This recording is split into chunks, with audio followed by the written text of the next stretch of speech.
കാര്യം എടുക്കുമ്പോൾ കുട്ടികളുടെ ആരോഗ്യ കാര്യങ്ങളെ പറ്റിയിട്ട് 100,000 സംശയങ്ങളാണ്. അത് പുതിയ തലമുറ അച്ഛനമ്മമാർക്ക് മാത്രമല്ല, എല്ലാവർക്കുമാണ്.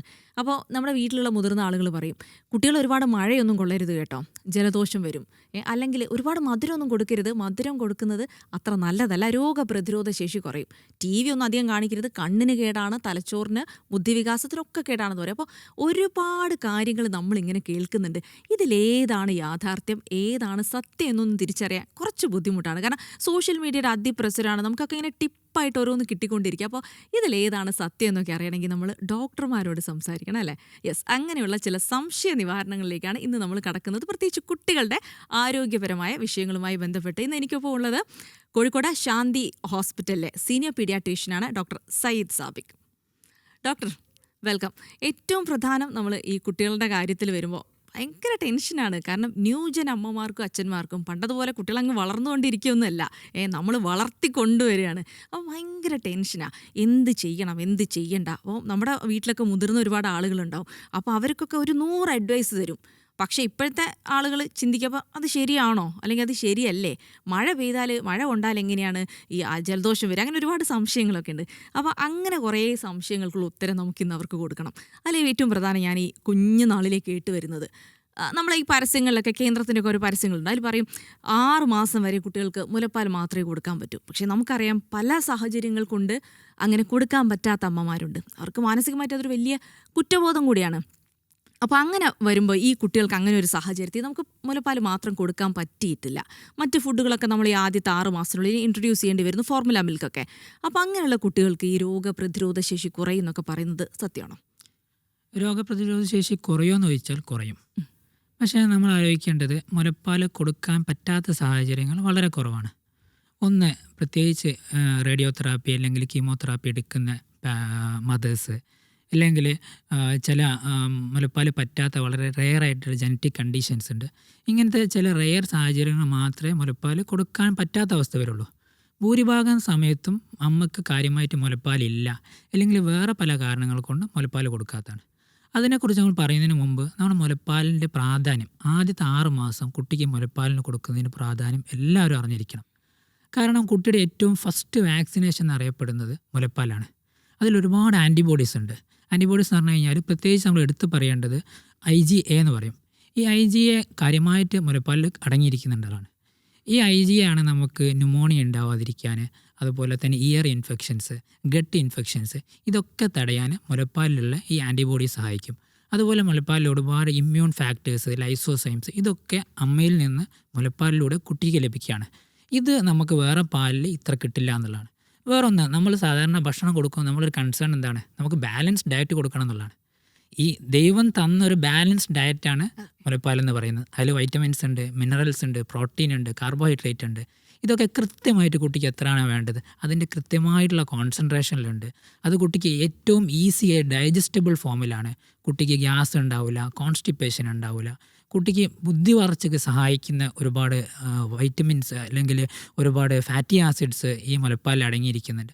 അതുകൊണ്ട് തന്നെ മുലപ്പാലിൻ്റെ പ്രാധാന്യം എന്തൊക്കെ പറഞ്ഞാലും അത് മുലപ്പാലിൻ്റെ പ്രാധാന്യം അത് അങ്ങനെ തന്നെയാണ്. അത് 6 മാസം വരെ കൊടുക്കണം. നമ്മളെ പേരൻസ് എന്താ ചെയ്യുക, 6 മാസത്തിന് പകരം ഒരു 5 മാസത്തിൽ ചവിട്ടി പിടിക്കും. 6 മാസം എത്തി എന്ന് പറഞ്ഞിട്ട് 5 മാസത്തിൽ മുലപ്പാൽ സ്റ്റോപ്പ് ചെയ്തിട്ട്, അല്ലെങ്കിൽ മുലപ്പാലിൻ്റെ കൂടെ തന്നെ ചെറിയ കുറുക്കുകൾ കൊടുത്തു തുടങ്ങും. ഇതിൻ്റെ ഒരു പ്രോബ്ലം എന്ന് പറഞ്ഞു കഴിഞ്ഞാൽ 6 മാസം ആകുമ്പോഴാണ് കുട്ടിയുടെ ഗട്ട് മെച്ചുവർ ആവുന്നത്. ഇമ്മെച്ചുവർ ഗട്ടിലോട്ട് മുലപ്പാലിൻ്റെ കൂടെ തന്നെ വേറെ ഭക്ഷണങ്ങൾ എത്തിപ്പെട്ട് കഴിഞ്ഞാൽ ഇതൊരു ഇമ്മ്യൂൺ ട്രിഗർ ഉണ്ടാക്കും.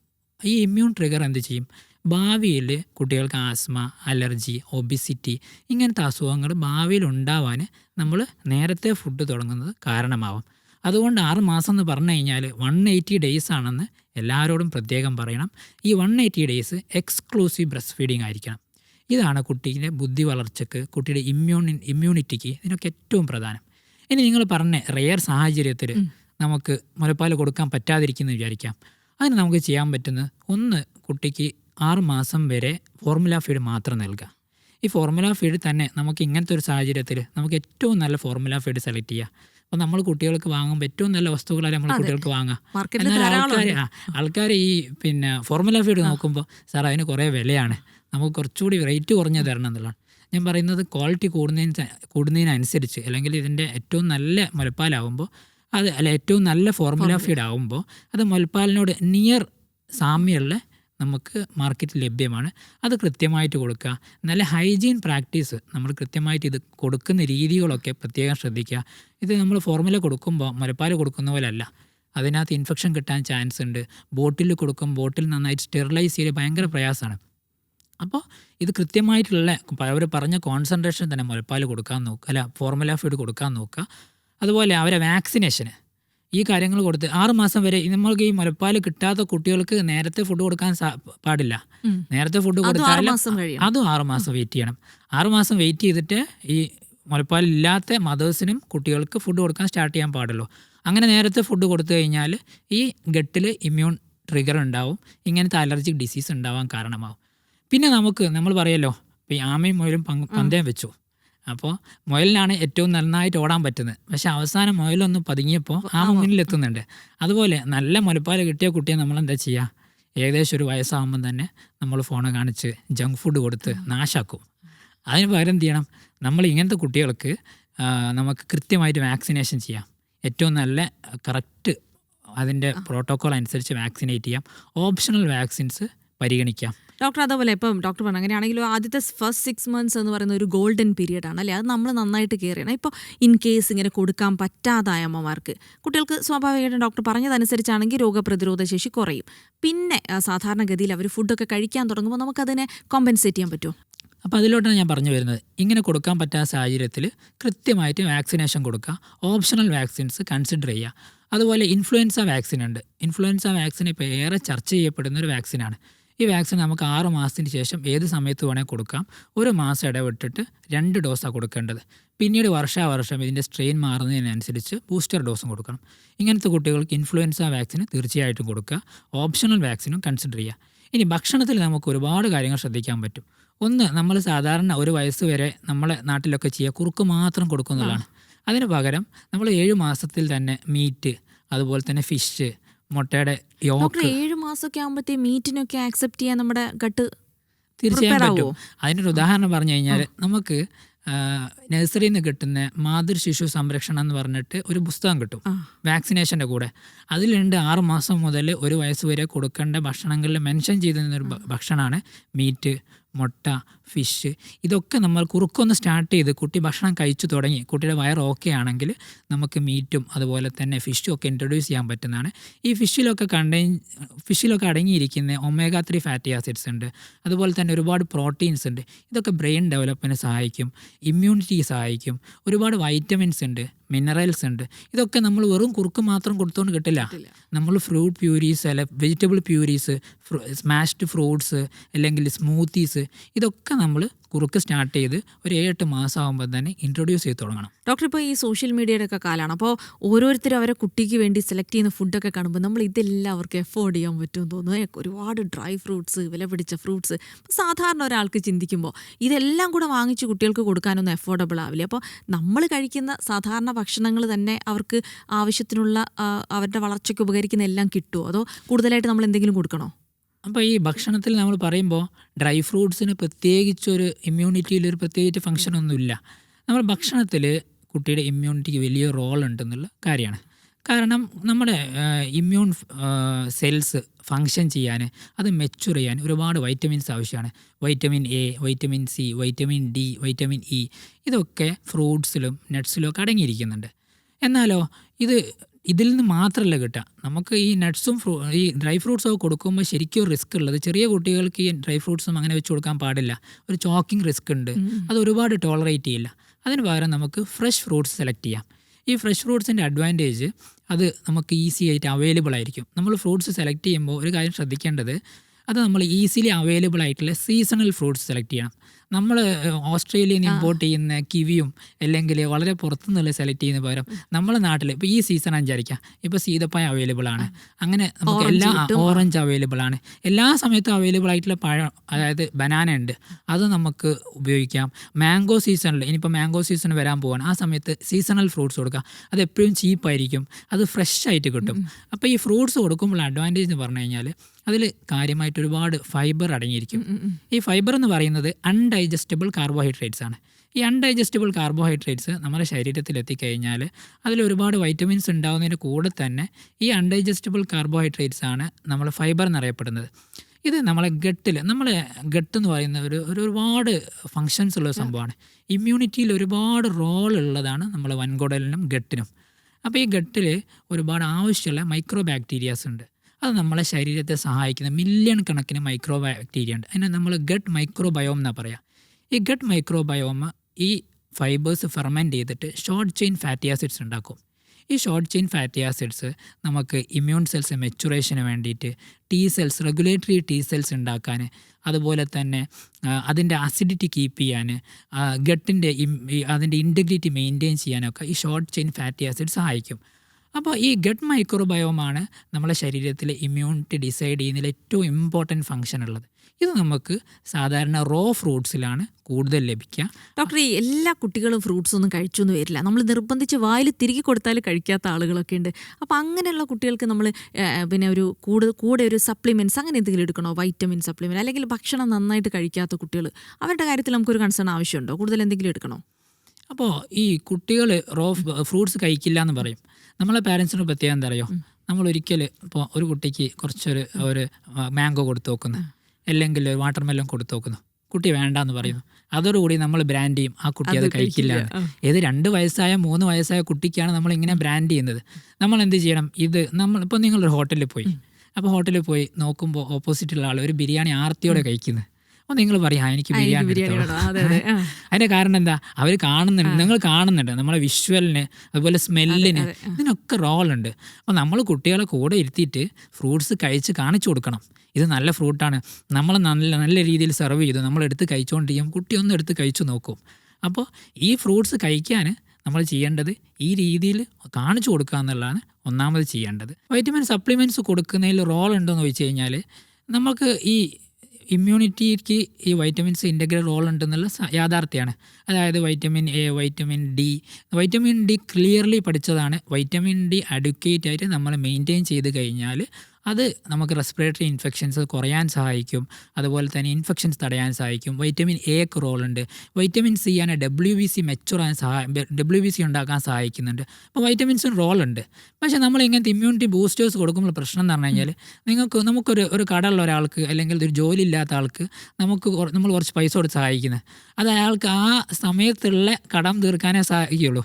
അതേസമയം ആളെ നമ്മൾ കൂട്ടിക്കൊണ്ടൊരു ജോലി വാങ്ങിച്ചു കൊടുത്തു കഴിഞ്ഞാൽ ജീവിതകാലം മുഴുവൻ അത് കിട്ടും.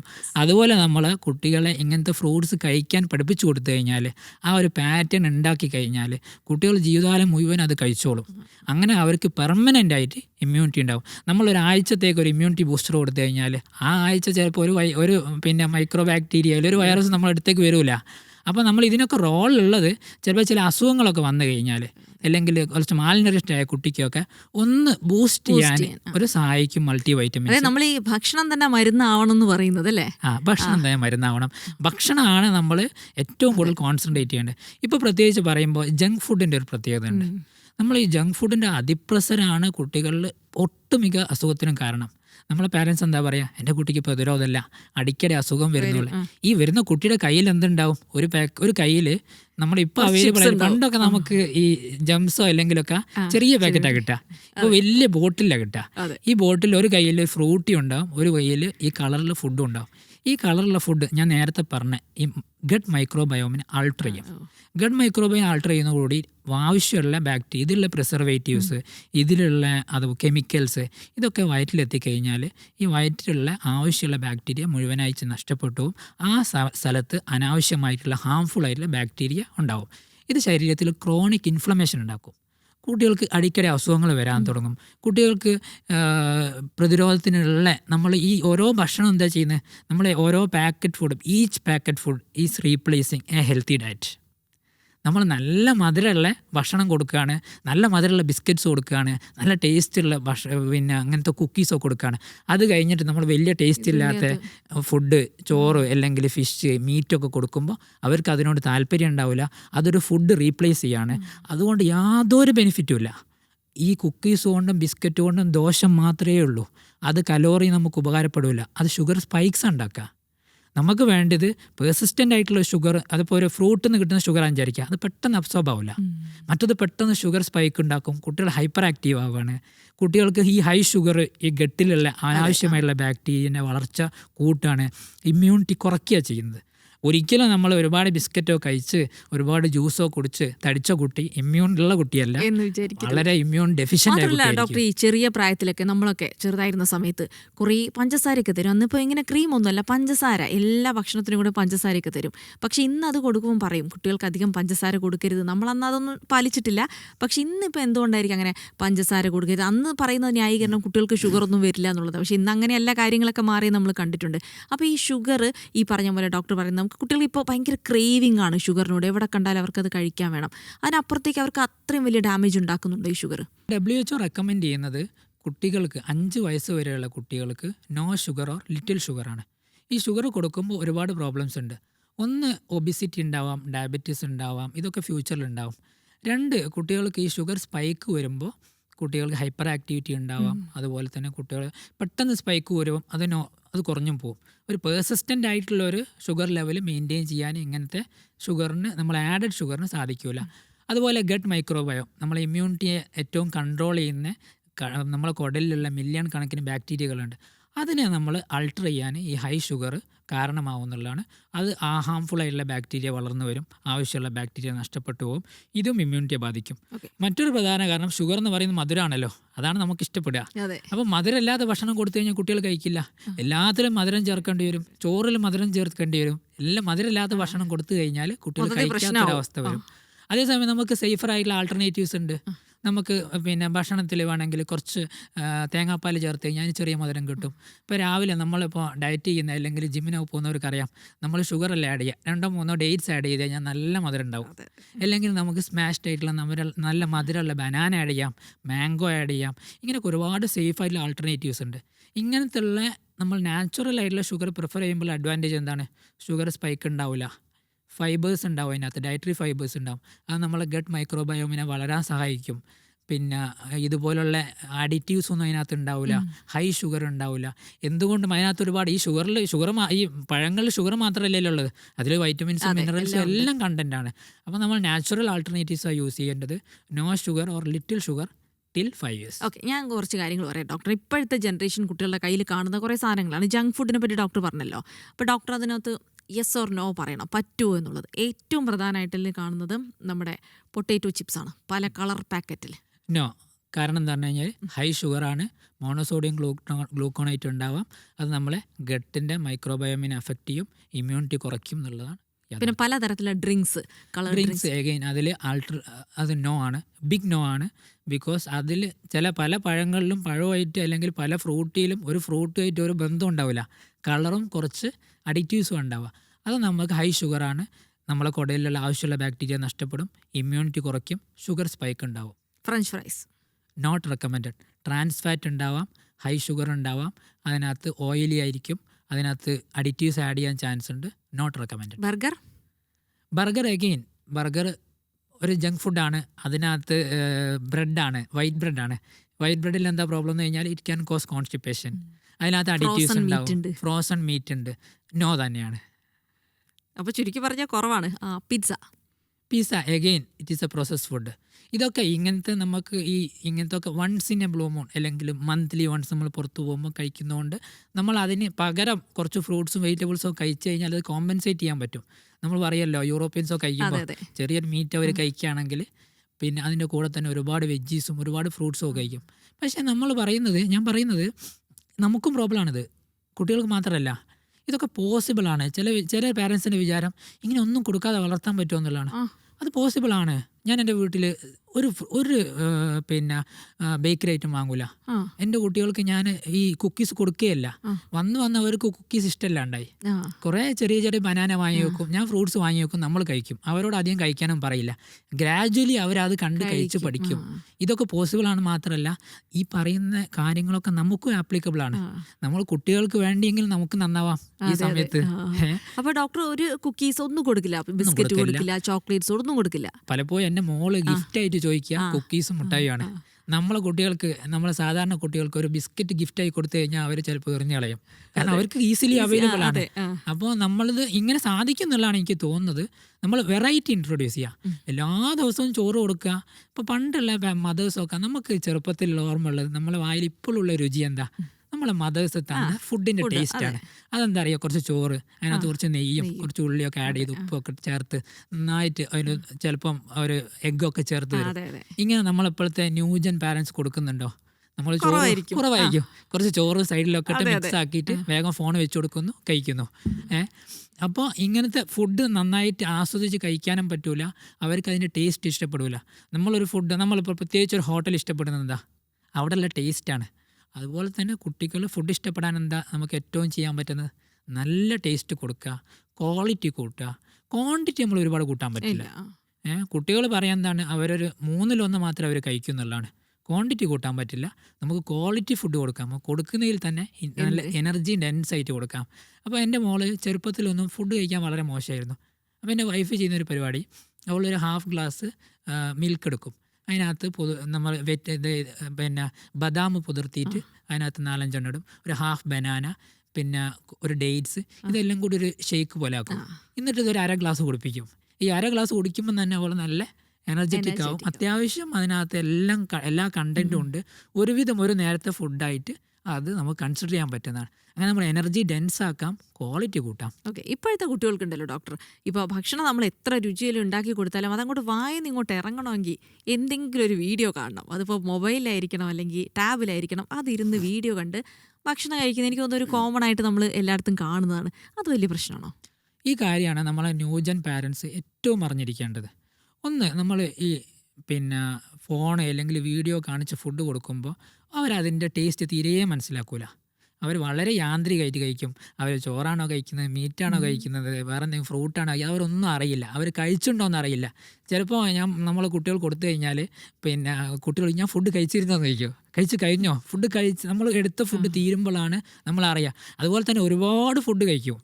നമ്മൾ പ്രതീക്ഷിക്കുന്നതിൽ കൂടുതൽ ചിലപ്പം ഫോണൊക്കെ ഇട്ട് കൊടുത്താൽ കഴിക്കും. അതിൻ്റെ കാരണം എന്താ, അവർ വയറ് നിറഞ്ഞോന്ന് അറിയുന്നില്ല, അവരിങ്ങനെ കഴിച്ചുകൊണ്ടിരിക്കുകയാണ്. അപ്പോൾ ഫുഡിനോട് ഇഷ്ടം ഉണ്ടാവണം, എന്താ അറിയണം, ഫുഡിൻ്റെ ടേസ്റ്റ് അറിയണം. അവർ വീഡിയോ വെച്ചിട്ടാണ് ഫുഡിനെ റിലേറ്റ് ചെയ്യുന്നത്. ചിലപ്പോൾ നമ്മൾ കുട്ടികൾ, ഇപ്പോൾ പണ്ട് എൻ്റെ മോള് ചോദിക്കുമായിരുന്നു, കുറച്ച് ചോറും ഫോണും, അത് ചോറും കറിയല്ല, ചോറും ഫോണും. അപ്പം ഞാൻ അതിനനുസരിച്ച് എന്ത് ചെയ്തു, നോ ഫുഡ്, ഫോണുമായിട്ട് ഫുഡുമായിട്ട് ഒരു റിലേഷനും ഇല്ല. ഇവാൻ പൗലോ ചെയ്തൊരു എക്സ്പെരിമെൻ്റ് ഉണ്ട്, പെയറിംഗ് എന്ന് പറയും, അതായത് കണ്ടീഷനിങ്. അത് ഇവാൻ പൗലോ ചെയ്തൊരു എക്സ്പെരിമെൻ്റാണ് കണ്ടീഷനിങ്. ആ ഡോഗിലാണ് ചെയ്തത്. അതായത് നമ്മളൊരു സാധനത്തിൻ്റെ കൂടെ മറ്റൊന്ന് പെയർ ചെയ്ത് കൊടുത്തു കഴിഞ്ഞാൽ ബ്രെയിനിലൊരു കണ്ടീഷനിങ് നടക്കും. അതായത് നമ്മൾ ഫുഡിൻ്റെ കൂടെ ഫോൺ കൊടുക്കുന്നു. അപ്പോൾ കുട്ടി മനസ്സിലാക്കുന്നതാണ്, ഫുഡ് കഴിച്ചിട്ടില്ലെങ്കിൽ ഫോൺ കിട്ടും. അപ്പോൾ ഫോണും ഫുഡും തമ്മിൽ കുട്ടീൻ്റെ ശരീരത്തിൽ ഒരു കണ്ടീഷൻ നടന്നിരിക്കും. അതുകൊണ്ട് തന്നെ കുട്ടി ഇത് കഴിച്ചാലേ, ഫോൺ കൊടുത്താലേ ഭക്ഷണം കഴിക്കും എന്നുള്ള അവസ്ഥ വരും. ടേസ്റ്റ് മനസ്സിലാക്കൂല, ഭക്ഷണത്തിനോട് താല്പര്യം ഉണ്ടാവില്ല. അങ്ങനെ നമുക്ക് ഇതുകൊണ്ട് ഒരു ഉപകാരം ഉണ്ടാവില്ല. എഗെയിൻ നമ്മളെ ബ്രെയിനിൻ്റെ, ഇപ്പോൾ നമ്മൾ സാധാരണ ഇതൊക്കെ ഉപയോഗിക്കുക ഒരു 2 to 3 ഇയേഴ്സുള്ള കുട്ടികൾക്കാണ്. 2 വയസ്സ് വരെ WHO റെക്കമെൻഡ് ചെയ്യുന്ന സ്ക്രീൻ ബാനാണ്. No phone, no screen, no tab, no TV, ഇതൊന്നും കൊടുക്കാൻ പാടില്ല. അവരെ ബ്രെയിൻ ഗ്രോ ചെയ്യുന്ന ഏറ്റവും വലിയൊരു സമയമാണ് 2 ഇയർ വരെയുള്ള സമയം. ഈ ക്രൂഷ്യൽ സമയത്ത് സ്പീച്ച് ഡെവലപ്പ് ചെയ്യുന്ന, ബ്രെയിൻ ഗ്രോ ചെയ്യുന്ന, കുട്ടികൾക്ക് തിങ്കിങ്ങും അത് ഒരുപാട് റീസണിങ് കപ്പാസിറ്റി ഒക്കെ ഉണ്ടാകുന്ന ഈ സമയത്താണ് നമ്മൾ ഏറ്റവും ക്രൂഷ്യൽ. കുട്ടി ഈ ഫോൺ കൊടുക്കുമ്പോഴുള്ളൊരു സമയം എന്ന് പറഞ്ഞു കഴിഞ്ഞാൽ നമുക്കറിയാം, നമ്മളെ ചെറുപ്പത്തിൽ നമുക്ക് ഭക്ഷണം കൊടുക്കുമ്പോൾ അല്ലെ ഭക്ഷണം തരുമ്പം അമ്മമാർ പറഞ്ഞു തന്ന കഥകൾ ഇപ്പോഴും ഓർമ്മ ഉണ്ടാവും. അപ്പോൾ കുട്ടികളുമായിട്ട് കമ്മ്യൂണിക്കേറ്റ് ചെയ്യാൻ പറ്റുന്ന, കുട്ടികളുമായിട്ട് ഇടപഴകാൻ പറ്റുന്ന, കുട്ടികൾക്ക് ഒരുപാട് കാര്യങ്ങൾ പറഞ്ഞു കൊടുക്കാൻ പറ്റുന്ന ഏറ്റവും നല്ല ഒരു സമയമാണ് ഫുഡ് കൊടുക്കുന്ന സമയം. അതുപോലെ തന്നെ ഉറക്കുന്ന സമയം, ഒരു ബോണ്ടിങ് ഉണ്ടാക്കാൻ പറ്റുന്ന സമയമാണ്. നമുക്ക് നല്ല കഥകളൊക്കെ പറഞ്ഞ്, ഇപ്പോൾ എൻ്റെ മോനെ പറയും, എൻ്റെ മദർ ഒരുപാട് കഥകൾ പറഞ്ഞു കൊടുത്തിരിക്കുന്നത് ഈ ഫുഡ് കൊടുക്കുന്ന സമയത്താണ്. അപ്പോൾ ഈ ഫുഡ് കൊടുക്കുന്ന സമയത്ത് നമ്മൾ കമ്മ്യൂണിക്കേറ്റ് ചെയ്യാനും കുട്ടിയുടെ വളർച്ചയ്ക്കും ബുദ്ധി വികാസത്തിനും യൂസ് ചെയ്യാൻ പറ്റുന്ന ഒരു സമയം നമ്മൾ ഫോൺ വെച്ച് കൊടുത്ത് നശിപ്പിക്കരുത്. ഡോക്ടർ, അതുപോലെ നമ്മളിപ്പോൾ അമിത വൃത്തിയുടെ ആൾക്കാരാണ്. അപ്പോൾ കുട്ടികളെന്ന് അങ്ങനെ ഇപ്പോഴത്തെ ആളുകൾ അങ്ങനെ മണ്ണിലൊന്നും വിട്ട് കളിക്കാനൊന്നും അനുവദിക്കാറില്ല. നമ്മളൊക്കെ കുറേ മണ്ണിൽ കളിച്ച് വളർന്നതാണ്. അപ്പോൾ ഈ പഴയ ആളുകളൊക്കെ പറയും മണ്ണിൽ കളിച്ച് വളരണം, അപ്പോൾ നമുക്കത് രോഗപ്രതിരോധ ശേഷി ഉണ്ടാകും. പക്ഷെ ഇന്നത്തെ സാഹചര്യത്തിൽ മിക്ക അമ്മമാർക്കും കാലിലൊന്ന് ചെളി ആയിട്ട് അകത്ത് വരുന്നത് പോലും ഇഷ്ടമല്ല. അപ്പോൾ അതൊക്കെ എത്രത്തോളം യാഥാർത്ഥ്യമാണ്? ഈ മണ്ണിലൊക്കെ കളിക്കുന്നത് നല്ലതാണോ? മണ്ണിലൊക്കെ കളിക്കുന്നത് നല്ലത് തന്നെയാണ്. കാരണം ചില പേരൻസ് എൻ്റെ ഒ പിയിൽ വന്ന് പറയും, ഈ കുട്ടിക്ക് ഇടയ്ക്കിടയ്ക്ക് അസുഖം വരുന്നത്. സാറേ ഞാൻ പുറത്ത് ഇറക്കുന്നു പോലുമില്ല, കുട്ടി നിലത്ത് പോലും വെക്കുന്നില്ല അസുഖം വരണ്ടെന്ന് വിചാരിച്ചിട്ട്. നമ്മൾ മനസ്സിലാക്കേണ്ടത് നമുക്ക് എല്ലാവർക്കും ഇമ്മ്യൂണിറ്റി ജനിക്കുമ്പോൾ ഉണ്ടാവും. അത് ഡെവലപ്പ് ആവുന്നത് പുറത്തുള്ള ഒരുപാട് മൈക്രോ ബാക്ടീരിയ ആയിട്ട് ഇൻട്രാക്ട് ചെയ്തിട്ടാണ്. മണ്ണിൽ, എസ്പെഷ്യലി മണ്ണിൽ, ചെളിയിൽ, നമ്മളെ നോർമൽ എൻവയോൺമെൻറ്റിലുള്ളൊന്നും പത്തോജനിക് ബാക്ടീരിയ ആയിരിക്കില്ല. ഈ മൈക്രോബ്സുമായിട്ട് നമ്മളെ ശരീരത്തിലുള്ള ഇമ്മ്യൂൺ കോശങ്ങൾ ഇൻട്രാക്ട് ചെയ്യുമ്പോൾ അവരെ മനസ്സിലാക്കുകയും നമ്മുടെ ശരീരത്തിൽ റെഗുലേറ്ററി T സെൽസ് ഉണ്ടാവും. ഈ റെഗുലേറ്ററി T സെൽസിൻ്റെ ഫംഗ്ഷൻ എന്താണ്? പ്രശ്നമുള്ളത് ഏതാണ്, പ്രശ്നമില്ലാത്ത ഏതാണ് ഐഡൻറ്റിഫൈ ചെയ്യാൻ പറ്റും. അപ്പം നമുക്ക് മണ്ണിനെ നമ്മൾ ഈ മണ്ണും ചളിയായിട്ടൊന്നും എക്സ്പോഷർ ഇല്ലെങ്കിൽ ശരീരം അതൊരു ആൻറ്റിജനായിട്ട് കൺസിഡർ ചെയ്യും. അങ്ങനെ നമ്മളിങ്ങനെ ഒന്നും ഇറക്കാതെ ഏർലി ചൈൽഡ്ഹുഡിൽ കുട്ടികളെ ഓവറായിട്ട് ഹൈജീൻ, അതിന് ഹൈജീൻ ഹൈപ്പോത്തിസ് എന്ന് പറയും. ഇതൊരു വെൽ എസ്റ്റാബ്ലിഷ് ആയിട്ടുള്ളൊരു ഹൈപ്പോത്തിസ് ആണ്. നമ്മളിങ്ങനെ ഓവർ ഹൈജീനിക് ആയിട്ട് കുട്ടികളെ ഏർലി ചൈൽഡിൽ കൊണ്ടു നടന്നു കഴിഞ്ഞാൽ ലേറ്റർ ചൈൽഡ്ഹുഡിൽ കുട്ടിക്ക് allergy, asthma, immune dysregulation, auto immune disease. ഇപ്പോൾ ഏറ്റവും വലിയ പ്രോബ്ലം എന്താണ്? ഓട്ടോ ഇമ്മ്യൂൺ ഡിസീസാണ്. പലർക്കും നമുക്ക് നാട്ടിൽ കേൾവിയില്ലാത്ത നമ്മുടെ ശരീരത്തിൽ സ്റ്റിറോയിഡ് കൊടുക്കേണ്ട അങ്ങനെ പല ഓട്ടോ ഇമ്മ്യൂൺ ഡിസീസുകൾ വരുന്നുണ്ട്. അതുപോലെ എല്ലാ കുട്ടികൾക്കും അലർജിയാണ്. അപ്പോൾ പരസ്യത്തിൽ പറയുന്ന ഒരു ചെളി നല്ലതാണ് അല്ലേ? ചെളി നല്ലതാണ്. നമ്മൾ ചെളിയായിട്ട് എക്സ്പോഷർ വേണം. അതാണ് നമ്മൾ, ഫോർ എക്സാമ്പിൾ നിങ്ങൾക്കൊരു ഫോൺ വാങ്ങിച്ചു തന്നു. ഈ ഫോണിൽ ഒരു ആപ്പും ഇല്ല, ഒരു കോണ്ടാക്റ്റും ഇല്ല. നിങ്ങൾക്ക് ആ ഫോൺ കൊണ്ട് എന്തെങ്കിലും ഉപകാരമില്ല? ഒരുപാട്. നമ്മളെല്ലാം ആദ്യം നമ്മളെ പഴയ ഫോണിലുള്ള എല്ലാ കോണ്ടാക്ട്സും അതിലോട്ട് ഇൻസ്റ്റാൾ ചെയ്യണം. ആ ഇൻസ്റ്റാളേഷൻ നമുക്ക് വേണമെങ്കിൽ മുലപ്പാൽ ഇറങ്ങുന്നതിലൂടെ കമ്പയർ ചെയ്യാൻ പറ്റും.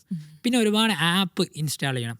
ഈ ആപ്പ് ഇൻസ്റ്റാൾ ചെയ്യുന്ന പോലെയാണ് നമ്മളെ ശരീരത്തിൽ ഓരോ പത്തോജനെ കണ്ട് അവർ ഐഡൻറ്റിഫൈ ചെയ്യുന്നു, ഇത് പ്രശ്നക്കാരനെ മനസ്സിലാക്കുന്നു, അതിനുള്ള വസ്തുക്കൾ ശരീരം കീപ്പ് ചെയ്യുന്നു, ഡിഫെൻസ് മെക്കാനിസം റെഡിയാക്കുന്നു. അതിനേക്കാളും കുറച്ചുകൂടി സ്ട്രോങ്ങർ ആയിട്ടുള്ള ശരിക്കുള്ള ബാക്ടീരിയ വന്നു കഴിഞ്ഞാൽ ഈ മഡിലും സോയിലിലുള്ള ബാക്ടീരിയ ആയിട്ട് കോമ്പീറ്റ് ചെയ്ത് ഒരു പരിചയം വെച്ചിട്ട് ശരീരത്തിന് ഇങ്ങനെ കൂടുതൽ വൾണറബിൾ ആയിട്ടുള്ള പത്തോജനിക് ആയിട്ടുള്ള ബാക്ടീരിയയോട് പോരാടാൻ പറ്റും. പക്ഷെ ഇതിൽ നമ്മൾ ശ്രദ്ധിക്കേണ്ടത് നമ്മൾ ബേസിക് ഹൈജീൻ സൂക്ഷിക്കണം. നമ്മൾ വളരെ ഒരു വൃത്തിഹീനമായ സാഹചര്യത്തിൽ കുട്ടികൾ കളിക്കാൻ വിടരുത്. ഇപ്പോൾ കുട്ടികൾ ചെരുപ്പിടാതെ നടക്കണം എന്ന് പറയാം. എൻ്റെ ഫാദറൊക്കെ എപ്പോഴും പറയുന്നതാണ് ചെരുപ്പിടാതെ നടക്കണം. അപ്പോൾ അത് അസുഖങ്ങളില്ലാതിരിക്കാൻ ഡെഫിനറ്റ്ലി സഹായിക്കും എന്നുള്ളതാണ്. നമ്മൾ ഉള്ളിൽ കുട്ടിയെ പൊതിഞ്ഞ് ലോക്ക്ഡൗണിൽ വെച്ചുകൊണ്ട് ഒരു കാര്യമില്ല. ഒരിക്കലും ഇവർ പുറത്തിറങ്ങേണ്ടി വരും, എല്ലാം കൂടി വരും. നമ്മൾ ചെറിയ പൊരുതിയിട്ടുള്ള പരിശീലനം കിട്ടിയിട്ടുണ്ടാവില്ല. റിയൽ ശത്രു നേരിട്ട് വരും. നമ്മൾ അത് പുതിയ സ്കൂളിൽ പോകുന്ന കുട്ടികൾക്ക് അടിക്കടി അസുഖം വരും. ഇപ്പോൾ പ്ലേ സ്കൂളിലൊക്കെ പോകുമ്പോൾ എന്നും അസുഖമായിട്ട് വരും. അപ്പോൾ ഈ നമ്മുടെ വീട്ടിലുള്ള ആളുകളൊക്കെ പറയുന്നതാണ് ആദ്യം ഉണ്ടാവും, പക്ഷേ ഈ അസുഖത്തിൽ നിന്നാണ് അവൻ ആ പ്രതിരോധ ശേഷി കിട്ടുക എന്ന് പറയും. അപ്പോൾ ഇങ്ങനെ കുട്ടികൾക്ക് എപ്പോഴും അടിക്കടി അസുഖം വരും, നമ്മൾ വെറീഡ് ആവണോ? അതങ്ങ് പിന്നെ ഇമ്മ്യൂൺ സിസ്റ്റത്തിൽ ഓക്കെ ആവുമോ? നമ്മളെങ്ങനെയാ? ചുരുക്കി പറഞ്ഞു കഴിഞ്ഞാൽ വീട്ടിലുള്ള എൽഡേഴ്സ് പറയുന്ന ഒക്കെ സത്യമാണെന്നുള്ളതാണ്. അതെ. കാരണം ഒരു സ്കൂൾ ഗോയിങ് ചൈൽഡിന് അമേരിക്കൻ അക്കാഡമി ഓഫ് പീഡിയാട്രിക്സ് പറയുന്നത് 6 to 8 upper respiratory tract infection നോർമലാണ്. അപ്പോൾ നമ്മൾ ഒരു ബാക്ടീരിയ വന്നു കഴിഞ്ഞാൽ നമ്മളെ ശരീരത്തിലോട്ട് കയറാതിരിക്കാൻ നമുക്ക് എന്ത് ചെയ്യാൻ പറ്റും? ഒബ്വിയസ്ലി നമ്മൾ വീട്ടിൽ 2-3 വയസ്സ് വരെ വീട്ടിൽ ക്ലോസ്ഡ് എൻവയോൺമെൻറ്റിലാണുള്ളത്. ഒരുപാട് ബാക്ടീരിയയും വൈറസും ഒന്നുമില്ല. അപ്പോൾ നമ്മൾ പുറത്തോട്ടൊരു ഡേ കെയറിലോ സ്കൂളോ കൊണ്ട് വിടുമ്പോൾ ഒരുപാട് വൈറസുകൾ അവിടെ ക്ലോസ്ഡ് സ്പേസാണ് നമ്മുടെ ശരീരത്തിലോട്ട് വരും. ചെറിയ ജലദോഷം, ചെറിയ കഫക്കെട്ടായിട്ട്, ചെറിയ പനിയായിട്ട് വരും. ശരീരം ഒന്ന് ലേൺ ചെയ്യും. നമ്മൾ ഇമ്മ്യൂൺ കോശങ്ങളൊക്കെ ഒന്ന് ആക്റ്റീവ് ആവും. അവർ കുറച്ചുകൂടി ഒന്ന് പൊരുതാനുള്ള കുറച്ചുകൂടി പരിചയം കിട്ടും. അങ്ങനെ ഇമ്മ്യൂണിറ്റിയിലൊരു ട്രെയിനിങ് ആണ് ശരിക്കും ഇത് നടക്കുന്നത്.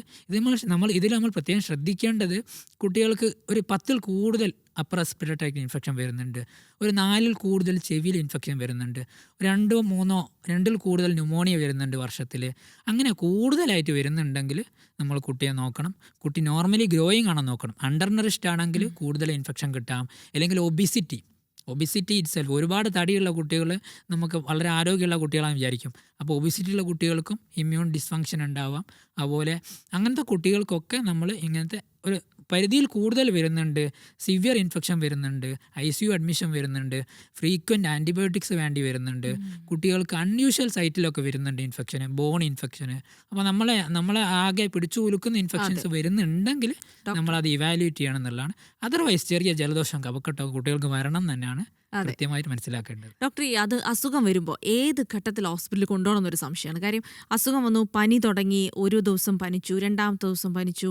അപ്പോൾ നമുക്ക് എപ്പോഴും സംശയമാണ് ഏത് ഘട്ടത്തിൽ കൊണ്ടുപോകണം. പനി തുടങ്ങുമ്പോൾ നമ്മൾ വിചാരിക്കും ആദ്യം കൊണ്ടുപോയാൽ ഡോക്ടർ പാരസെറ്റമോൾ തരും, അതിനിപ്പോൾ ഞാൻ അങ്ങോട്ട് കൊണ്ടുപോകേണ്ട കാര്യമുണ്ടോ, ഞാനൊന്ന് ഇവിടുന്ന് കൊടുത്തു നോക്കട്ടെ എന്ന് പലരും ചിന്തിക്കുന്നതാണ്. അപ്പോൾ ഒരു നോർമൽ പനിയാണോ നമുക്ക് അറിയാൻ പറ്റില്ല. ഇപ്പോൾ പലതരം പനിയുണ്ട്. അപ്പോൾ എപ്പോഴാണ് ഒരു കുട്ടിക്ക് എത്ര ദിവസമൊക്കെ പനി നീണ്ടു നിന്ന് ആശുപത്രിയിൽ കൊണ്ടുപോകണം, അതോ പനി വരുമ്പോഴേ കൊണ്ടുവരേണ്ടതുണ്ടോ? ഞാൻ എപ്പോഴും പറയുന്ന ഒരു കാര്യമാണ്, പനി നമ്മുടെ ശത്രുവല്ല, പനി നമ്മുടെ സുഹൃത്താണെന്നുള്ളതാണ്. കാരണം നമ്മൾ പനിയാണ് നമുക്ക് അസുഖം ഏത് ഡയറക്ഷനിൽ പോകുന്നു പറഞ്ഞു വരുന്നത്.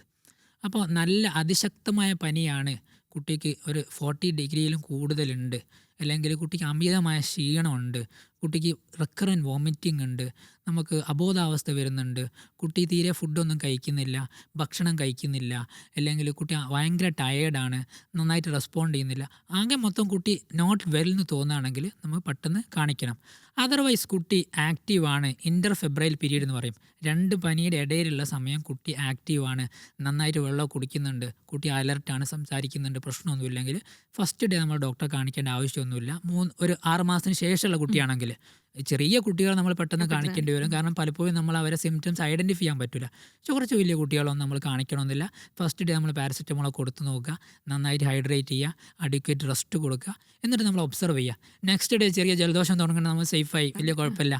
നെക്സ്റ്റ് ഡേ കുട്ടിക്ക് നല്ല വയറിളക്കം തുടങ്ങുന്നുണ്ട്, പിന്നെ നല്ല ബ്ലഡൊക്കെ ആയിട്ട് വയറ്റുന്ന് പോകുന്നുണ്ട്, അല്ലെങ്കിൽ കുട്ടിക്ക് അമിതമായ ക്ഷീണമുണ്ട്, അങ്ങനെയാണ് പെട്ടെന്ന് കാണിക്കുക.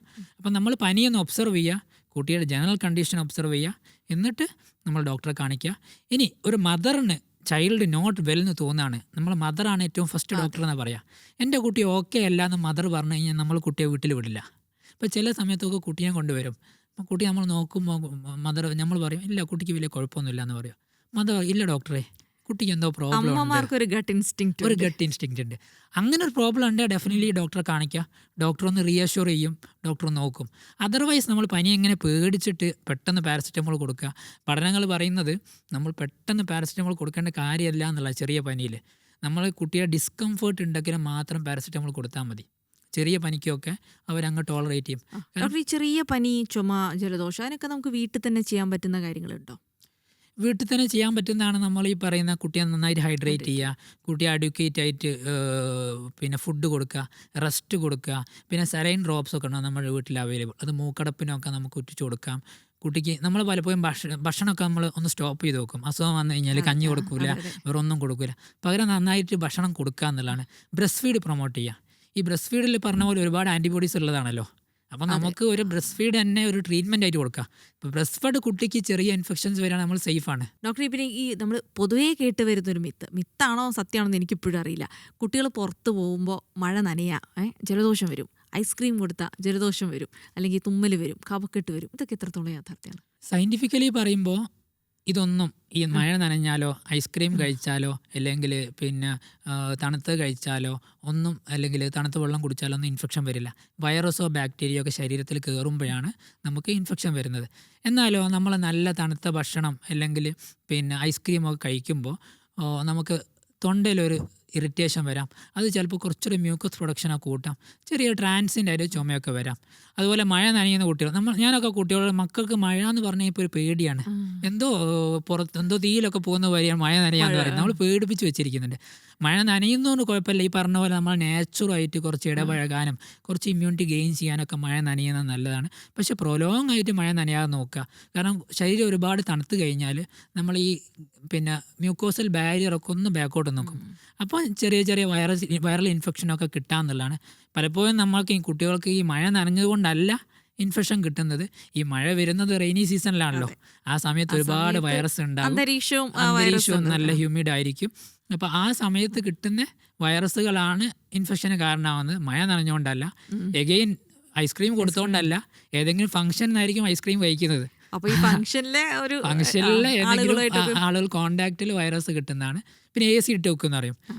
AC യിൽ ഭയങ്കര വേരിയേഷൻ പ്രിവെൻറ്റ് ചെയ്യാന്നുള്ളതാണ്. അപ്പം നമ്മൾ വളരെ തണുപ്പിച്ചിട്ട് കഴിഞ്ഞാൽ നമ്മൾ എയർവേ ഒക്കെ ഡ്രൈ ആയി പോവാം, മ്യൂക്കസ് ഒക്കെ ഓവർ പ്രൊഡക്ഷൻ ഉണ്ടാവാം, ചെറിയ ഈ ആസ്മ ഉള്ള കുട്ടികൾക്ക്, അലർജി ഉള്ള കുട്ടികൾക്കൊക്കെ ചുമ കൂടാം. അപ്പോൾ ഇതൊക്കെ ഞാനീ പറയുന്ന ഈ തണുപ്പും കാര്യങ്ങളും മഴയൊക്കെ ആസ്മ അലർജി ഉള്ള കുട്ടികൾക്കൊക്കെ ചിലപ്പോൾ ഒരു എക്സാസർബേഷൻ ഉണ്ടാക്കാം. നോർമൽ ഹെൽത്തി ഇൻഡിവിജ്വലിന് വലിയ കുഴപ്പമില്ല എന്നുള്ളതാണ്, ഇല്ലെങ്കിൽ അത് കുറച്ചൊക്കെ ആവശ്യമാണെന്നുള്ളതാണ്. ഡോക്ടർ, ഈ കുട്ടികളുടെ ഉറക്കവും പ്രതിരോധ ശേഷി തമ്മിൽ ബന്ധമുണ്ടാവും? വൈകി ഉറങ്ങുന്ന കുട്ടികളുണ്ടാകും, പ്രോപ്പറായിട്ട് ഉറങ്ങാത്ത കുട്ടികളുണ്ടാകും, അതും അവരുടെ രോഗപ്രതിരോധ ശേഷിയും ബന്ധപ്പെട്ടിരിക്കുന്നുണ്ടോ? ഇപ്പോൾ എഗെയിൻ ഗാഡ്ജറ്റ്സ് ഒക്കെ വന്നതിന് ശേഷം, അല്ലെങ്കിൽ നമ്മൾ പാരൻസ് ഗാഡ്ജറ്റ്സ് ഉപയോഗിക്കുന്ന കാരണവും കുട്ടികൾ ഉറക്കം ലേറ്റ് ആവാറുണ്ട്. അപ്പോൾ കുട്ടികൾ ഉറക്കമായിട്ട് വെൽ എസ്റ്റാബ്ലിഷ്ഡ് ആയിട്ടുള്ള റിലേഷൻ ഉണ്ട് ഇമ്മ്യൂണിറ്റിക്ക്. അതായത് ഇമ്മ്യൂൺ ഫങ്ഷൻ, അതായത് ലൈസോസൈംസ്, ഒരുപാട് ഇമ്മ്യൂൺ ഫാക്ടേഴ്സ് സിന്തസൈസ് ചെയ്യുന്ന ഉറക്കത്തിലാണ്, അവരെ റിക്കവറി പ്രൊമോട്ട് ചെയ്യുന്ന ഉറക്കത്തിലാണ്. അപ്പോൾ ഒരു കുട്ടിക്ക് 9 to 12 hours അല്ലെങ്കിൽ more than 8 hours adequate uninterrupted sleep കിട്ടണം എന്നുള്ളതാണ്. ഈ സ്ലീപ്പ് കിട്ടിയാൽ അവരെ റിക്കവറിക്കും ഇമ്മ്യൂണിറ്റിക്കൊക്കെ സഹായകമാവും എന്നുള്ളതാണ്. അപ്പോൾ അത് നമുക്ക് ചെയ്യാൻ പറ്റുന്നത് കുട്ടികൾക്ക് റുട്ടീൻ സെറ്റ് ചെയ്യുക എന്നുള്ളതാണ്. നേരത്തെ നമ്മളെ ഞാൻ പറയും വീട്ടിൽ ലൈറ്റ് ഓഫ് ആക്കുക, എല്ലാവരും കിടക്കുക. ഇനി നമുക്ക് എന്തെങ്കിലും വർക്ക് ഉണ്ട് അതിന് ശേഷം എണീറ്റ് ചെയ്യുക എന്നുള്ളതാണ്. ഒരു റുട്ടീൻ സെറ്റ് ചെയ്യുക. പല സമയത്ത് ഉറങ്ങുമ്പോൾ നമ്മുടെ ശരീരത്തിലെ മെലറ്റോണിൻ സെക്രീഷനും ഹോർമോണൽ സെക്രീഷനും ഒന്നും കറക്റ്റ് ആവില്ല. ഒരേ സമയത്ത് സെറ്റ് ചെയ്ത് കഴിഞ്ഞാൽ അവർ ഉറങ്ങും. പിന്നെ നമ്മൾ ഈവനിങ് എന്തെങ്കിലും ഒരു ഫിസിക്കൽ ആക്ടിവിറ്റി പ്രൊമോട്ട് ചെയ്യുക. അപ്പോൾ കുട്ടികൾ ഒന്ന് ടയേർഡ് ആകുമ്പോൾ കൃത്യമായിട്ട് ഉറങ്ങും.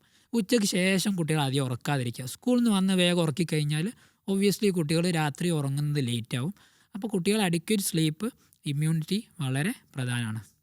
ഡോക്ടർ, അതുപോലെ തന്നെ ഈ കുട്ടികൾക്ക് ഇപ്പം അടിക്കടി അസുഖം വരുമല്ലോ. നമ്മൾ സ്കൂളിൽ അല്ലെങ്കിൽ ചെറിയ ക്ലാസ് പ്ലേ ക്ലാസ്സിലൊക്കെ പോയി വരുമ്പോൾ അടിക്കടി അസുഖം വരും. അപ്പോൾ അതൊരു നോർമലാണ് അല്ലെങ്കിൽ നമ്മുടെ കുട്ടിക്ക് രോഗപ്രതിരോധ ശേഷി കുറവാണ് എന്നൊക്കെ നമ്മൾ ഏത് ഘട്ടത്തിലാണ് പറയുക? അങ്ങനെ തിരിച്ചറിയാൻ പറ്റുമോ? എഗെയിൻ മൈൽഡർ ഇൻഫെക്ഷൻസ് ആണ്. കുട്ടി നല്ല ഗ്രോയിങ് ചൈൽഡാണ്, വെൽ നറിഷ്ഡാണ്, വലിയ കുഴപ്പമൊന്നുമില്ല, ഫെയിലിയർ ടു ത്രൈവ്, അതായത് വളർച്ചക്കുറവൊന്നുമില്ല, അങ്ങനെയൊന്നുമില്ല. കുട്ടിക്ക് പിന്നെ ഒരു 8 മുതൽ 10 കൂടുതൽ അപ്പർ റെസ്പിറേറ്ററി ട്രാക്ട് ഇൻഫെക്ഷനും വരുന്നില്ല, സിവിയർ ഇൻഫെക്ഷൻസ് ഒന്നും വരുന്നില്ല. അതായത് മെനിഞ്ചൈറ്റിസ്, ന്യൂമോണിയ അല്ലെങ്കിൽ ഫ്രീക്വൻറ്റ് അഡ്മിഷൻസ്, IV കാനുലേഷൻസും റിക്വയർമെൻ്റ് ഒന്നും ഇല്ലെങ്കിൽ ഒരു 6 to 8 ടൈംസ് റെസ്പിറേറ്ററി ട്രാക്ട് ഇൻഫെക്ഷന്, ചെറിയ മൈൽഡർ ഇൻഫെക്ഷൻസ് ഒക്കെ നോർമലാണ്. അത് കിട്ടിക്കഴിഞ്ഞാൽ ഇമ്മ്യൂണിറ്റി ഡെവലപ്പ് ചെയ്യാൻ പറ്റുള്ളൂ.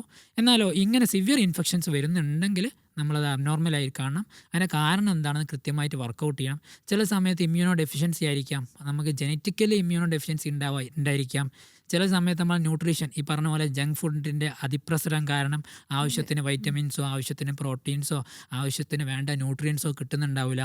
ഈ നേരത്തെ ഞാൻ പറഞ്ഞ ഗട്ട് മൈക്രോബയോം ഫുൾ ആൾട്ടേർഡ് ആയിരിക്കും. ഇങ്ങനത്തെ പ്രോബ്ലം കൊണ്ടൊക്കെ ഈ അടിക്കടി ഇൻഫെക്ഷൻ കിട്ടാം.